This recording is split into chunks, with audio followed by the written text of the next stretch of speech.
va parler innovation, bonjour à tous, et puis on va parler en tant que passionné. Voilà, on a eu à cœur, avec Sabri, de vous préparer un contenu sur des choses qui sont assez passionnantes. L'idée, comment je peux proposer, réfléchir à une stratégie de cybersécurité sur les installations industrielles. Mais avant tout, qui est Fortress? Sabri, je te laisse. Très bien. Donc, Fortress est une société de services dédiée à la cybersécurité des installations industrielles, créée en janvier 2024 par moi-même et Caroline. Donc, notre objectif, c'est d'être, déjà pour commencer, sur notre secteur d'activité, aujourd'hui, on est quasiment seul à être dédié à cette activité-là. Et l'ambition, c'est de devenir vraiment le premier opérateur de services cyber pour les installations industrielles. Donc, nous couvrons en gros toute la chaîne de valeur, on va dire, côté cyber, depuis la stratégie et le conseil, c'est-à-dire répondre à la question par où je commence, la partie intégration, transformation avec nos partenaires technologiques, ça c'est pour le démarrage de l'activité, et à moyen terme, plus passer sur des activités de gestion déléguée et aussi de réponse à incidents.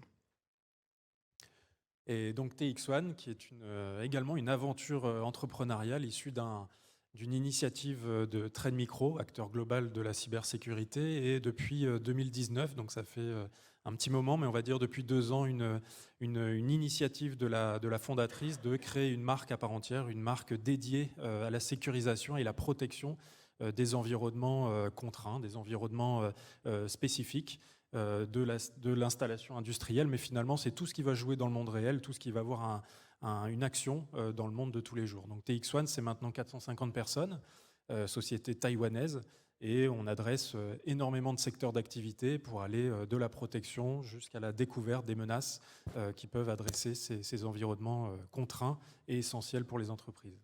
Pour revenir un peu sur, si on parle un peu de Fortress et cybersécurité, et notamment sur la partie stratégie, aujourd'hui, alors première chose, vous entendrez souvent parler d'installation industrielle. Je ne parle pas de SCADA, je ne parle pas d'outils, pour une raison simple, c'est qu'aujourd'hui, dans une usine, vous n'avez pas tout de suite l'outil de production. Vous avez un certain nombre de composants dans l'usine qui sont des subsidiaires à la production, le système de gestion d'énergie, les laboratoires, des systèmes de bascule, de pont-levé. Donc tout ça doit être intégré dans un plan de cyber. Et donc c'est pour ça qu'on parle chez Fortress Cybersecurity d'installation industrielle. Ça, c'est la première chose. La deuxième chose, en termes de stratégie, on travaille surtout sur une logique finalement d'accompagner, enfin de mener des réflexions sur plusieurs temps. Par défaut, le réflexe, lorsqu'on engage une action de protection, on s'attaque tout de suite à la partie obsolète, qui, à mon sens, nous fait un peu dévier, en tout cas nous fait perdre beaucoup de temps au démarrage du programme, et notamment avec les nouveaux projets. Alors je m'explique, j'ai un exemple que j'utilise souvent qui est la baignoire. Aujourd'hui, on a une baignoire pleine avec des vulnérabilités, des faiblesses au niveau des systèmes industriels.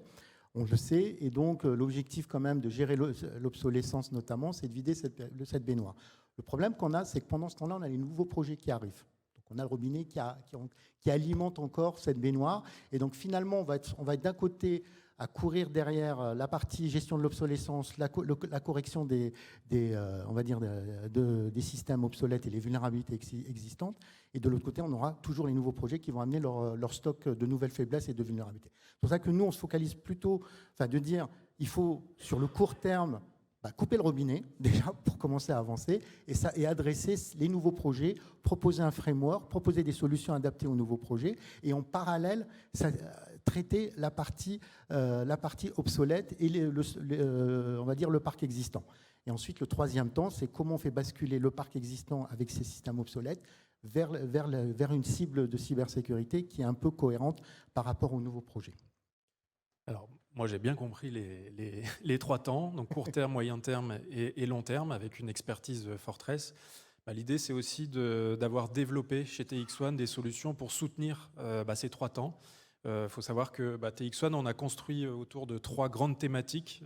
Comment je peux inspecter de manière facile, sans être intrusif dans des usines à la fois existantes, mais également d'accompagner des projets de visibilité, des projets d'inspection régulière au sein de l'usine.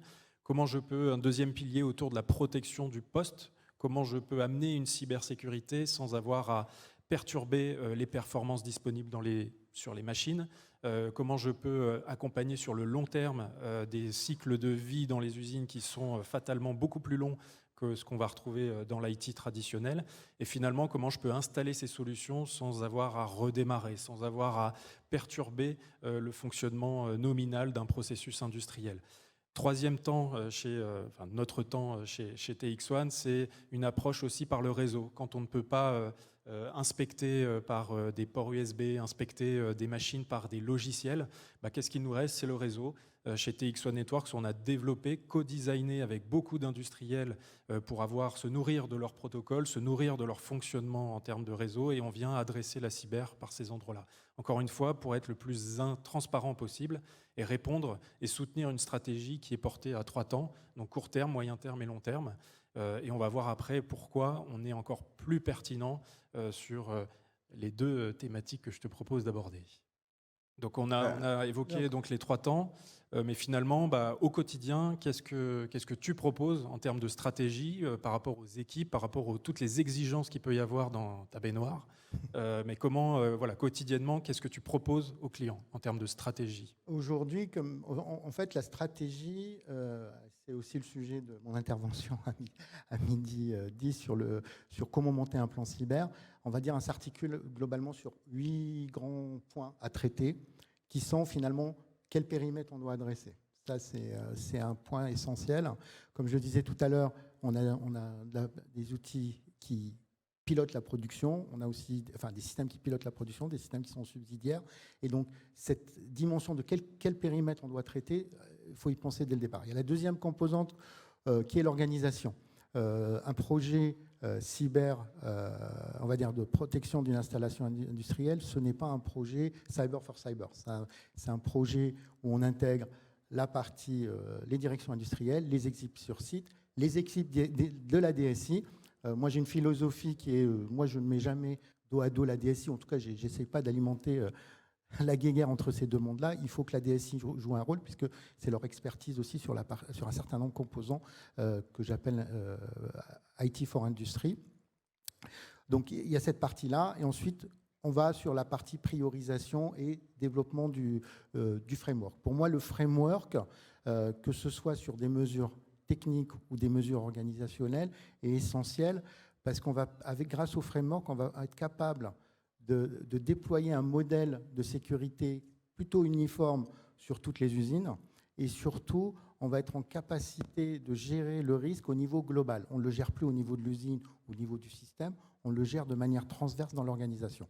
Donc le framework, pour moi, c'est la composante essentielle de la démarche. Alors, bon, pareil, moi je pense que j'ai bien saisi on va dire le security by design dans les projets, dans l'accompagnement des clients, mais également aussi au niveau des assets industriels. On sait tous que le security by design, c'est un peu le Graal. C'est qu'aujourd'hui, si on arrive à développer des processus industriels embarquant des assets et des machines qui sont déjà équipés de cybersécurité, je pense qu'on a, j'aurais pas ma place ici. Donc l'idée de TX1, c'est qu'est-ce qu'on fait en attendant tout ça? On a une approche extrêmement pragmatique, extrêmement à la fois disruptive puisqu'on porte de l'innovation, mais l'idée c'est de proposer des solutions qui sont effectivement adaptées et qui ne vont pas perturber l'existant. Donc aujourd'hui, vous le connaissez certainement, donc on a à titre d'exemple, une clé USB, on a porté notre savoir-faire cybersécurité à l'intérieur de cette clé et on laisse aux utilisateurs, à l'ensemble du personnel qui véhicule autour des zones réservées des entreprises, des zones de confiance, on vient leur apporter une cybersécurité dans la poche et avec un élément visuel, un petit chariot de diodes lumineuses, on va être capable de dire instantanément si la machine en face de nous est infectée ou pas. Ce type d'approche, c'est des approches qui sont extrêmement intéressantes pour toutes ces usines existantes et quand bien même il y en a encore énormément. Donc au service de cette stratégie à la fois pour les nouveaux projets mais surtout sur les usines existantes en attendant que le Secure by Design fasse son effet, l'idée c'est que TX1 propose un arsenal de petites solutions, de petites idées pour amener de la cyber de façon pragmatique. Juste aussi un petit complément, c'est qu'aussi, j'en ai parlé tout à l'heure aussi sur comment on intègre aussi toute l'organisation. un des avantages, parce que déjà, moi, j'étais client déjà de TX1 aussi avant, hein, lorsque j'étais responsable cyber en entreprise. Une des forces aussi de des produits, c'est qu'on donne la main aussi aux équipes dans l'usine. Parce que finalement, lorsqu'on veut déployer un plan cyber dans une usine, la première chose que les opérateurs ont peur, c'est de perdre la main. Parce que eux, leur job, c'est de garantir que l'outil de production produit. C'est bête ce que je dis, mais c'est comme ça. Donc si on ne leur donne pas la main sur les outils, ben, ils ne garantissent plus cette disponibilité, cette qualité dans les produits et aussi la partie safety. Et donc l'avantage de ces solutions, c'est que l'opérateur en usine peut l'opérer avec un certain niveau d'autonomie et du coup, il garde la main et donc il garde la main aussi sur l'outil de production. Ça, c'est une force quand même qui n'est pas négligeable lorsqu'on veut avoir une action rapide à engager sur les sites. Voilà. Donc cette notion d'humain, c'est ce qui donne du sens aussi à TX1. C'est un ensemble de solutions qui respectent. C'est une des exigences qui ont designé les produits. On parle peu, en tout cas on en parle souvent comme un affrontement entre un monde industriel de process et un monde informatisé, un mode numérique. Mais il faut savoir que le personnel, c'est eux qui ont le Graal du process industriel. C'est eux qui savent passer en mode dégradé s'il y a le moindre souci. Ils sont équipés en beaucoup de process pour basculer sur des systèmes de secours, etc. Donc c'est le personnel qui va être le garant des solutions de cybersécurité. Donc si on amène effectivement des solutions qui sont adaptées aussi à leur quotidien, en tout cas c'est une formule qui marche. C'est une formule qu'on a trouvée ensemble. Peut-être en quelques mots aussi sur notre collaboration, savoir aujourd'hui où est-ce qu'on va, nous en clientèle, cet aspect stratégie. Nous, notre travail, c'est vraiment d'être sur la dimension stratégie-exécution, donc définir comment on va aller vers la cible de sécurité. Et la deuxième phase, c'est l'implémentation et l'accompagnement à la conduite du changement vers cette cible-là. Voilà. Et nous, en termes de solutions, je dirais qu'on est au service de cette stratégie qui est promulguée par Fortress. Donc des solutions qui vraiment qui assez humblement qui vont chercher une façon simple d'amener une cybersécurité adaptée à la fois aux environnements mais aux opérations et aussi au personnel qui est en charge du processus industriel à la fin. On s'est gardé 1 minute 30 pour accueillir quelques questions. Merci. De toute façon, j'invite les gens qui sont intéressés à aller vous voir. Vous avez un stand ou à vous voir un stand avec des démonstrations sur des thématiques de vous êtes sur quel stand? Vous êtes sur quel stand? Automotive. On est sur le stand E11. Voilà. C'est le premier stand en tête de pont du village industriel. Donc je serai accompagné de toute l'équipe TX1 et aussi Fortress pour vous accueillir, faire des démos et échanger sur ce passionnant sujet. Eh ben, merci beaucoup. Merci à vous. Prochaine session dans 5 minutes.